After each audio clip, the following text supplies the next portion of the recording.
Tiffany's got a great story about how she uses e-bikes. And I'll preface jumping into Tiffany by mentioning that e-bikes, though you can go buy them at almost every bike shop around, it's still a gray area in Massachusetts as to whether or not they are considered to be electric or a motorized conveyances. Right now, we have a moped law in the state legislature, and we don't really have an e-bike law. So one of the things that we've been working on, if you've been paying attention to MassBike for the past year, is actually to codify the definition of electric bicycles to make sure that they are not considered to be mopeds. And this is super important to make sure that they can be ridden on rail trails. And I don't mean every bike, I don't mean the really fast ones, but at least to designate what they can be so that regulations can be based off of what they are, not what they aren't, which is gas motors. They are not gas motors. And just to give an idea of where we are failing, I should say falling behind, here's a map of the country with model legislation that we're trying to pursue. You can see just in all of New England, it's just us and little Rhode Island are behind the curve as to what they consider to be e-bikes. And why this is important, I want to introduce Tiffany to showcase a little bit about some of the work that she does as a social justice advocate, but also the fact that she uses an e-bike to do her work. So I wonder, Tiffany, are you there and unmuted? I'm here. Nice, good to see you, welcome. Hi, Galen. Hi, everyone. So let's jump right on in. Can you give a quick introduction for yourself and a little bit about the Ride for Black Lives, which you helped co-organize this year in Boston? So I'm Tiffany Cogell, and I'm an active transit advocate. And the Ride for Black Lives is a ride for solidarity, in the fight against systems and acts of oppression, police brutality, and the murder of Black people. So we decided to form a protest in the form of a bike ride because that's what people in the biking community do. And that was our expression to make a statement that we believe that Black Lives Matter. Awesome. So I participated in a few of these rides when I was in town, and it was one of the only group rides that we were having at all this year because we thought group riding, of course, was on hold because of COVID purposes, but if we're going to get out, social justice was a certainly worthwhile cause to go in a group ride. So I'm curious as to how was it riding in a big group in the city of Boston in the COVID considerations, and then also amongst the protest considerations, amongst all of the social tension that was happening? Mm-hmm. So first, I am so happy that we do not know of anyone that contracted COVID during the multiple bike rides that we led throughout all of the rides.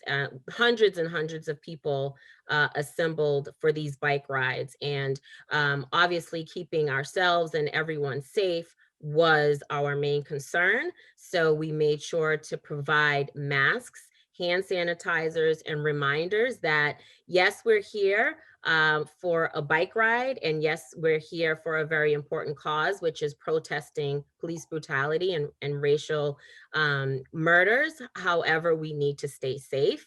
And so that was really something that was really important for us to make sure that we were facilitating for folks, and not one person that we know of has gotten sick. So, kudos to everyone for remaining as socially distanced as they possibly could. There were times that we couldn't be, but masks were a must. And proud to say that there was never any pushback for folks to wear masks. That's awesome. Yeah, I felt really safe in there too, because it was all outdoors and we were all separated. So that was great. Let's talk a little bit about your bike that you're riding, because I've known you for years. We've collaborated for a long time. Tell me about this bike that you're riding. So let me just give a little background about that. I've been a bike activist for a few years now. However, it has always been very well known that I don't ride bikes, but I advocate for cycling. And I just have not been able to find a bike that was comfortable for me. And so I'm really, really grateful to Somerville, the electric bike company that was one of the sponsors for Ride for Black Lives, and they offered usage of the scooters and the e-bike. And I had decided that I was going to ride one of the scooters, not realizing it was not a sit-down scooter, it was a stand scooter, and just encouraged to just try the bike.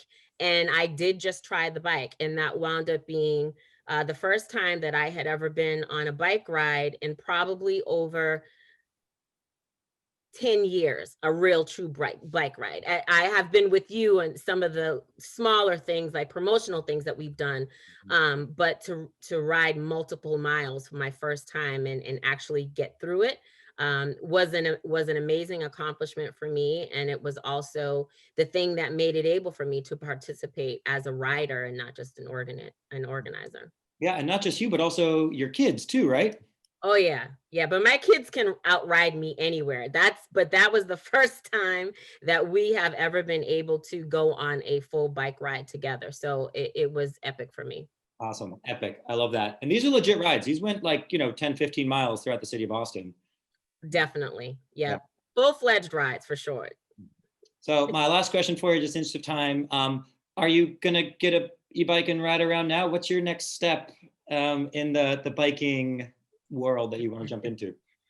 So I am so grateful to have been one of the 2020 recipients of the S.J. Brooks Scholarship Award. And a part of my package was an e-bike. And Charles from Crimson Bikes is helping to facilitate me getting that bike and making sure that I get one that fits me well. And so now that I have some wheels that are comfortable for me, we're going to be organizing some bike rides for women who have been isolated during COVID, creating a new village for them, and giving them the opportunity to be able to also ride and have community in a COVID safe atmosphere. Oh, that's so blessed. Tiffany, thank you so much for joining. And sorry this has been so short, but if anybody's interested in what Tiffany's going to be up to, especially if you're in the city of Boston, especially if you want to help participate, there's some great work that she does on a community level. So Tiffany, I'm grateful to have you as a partner in all our work too. Awesome. Cool.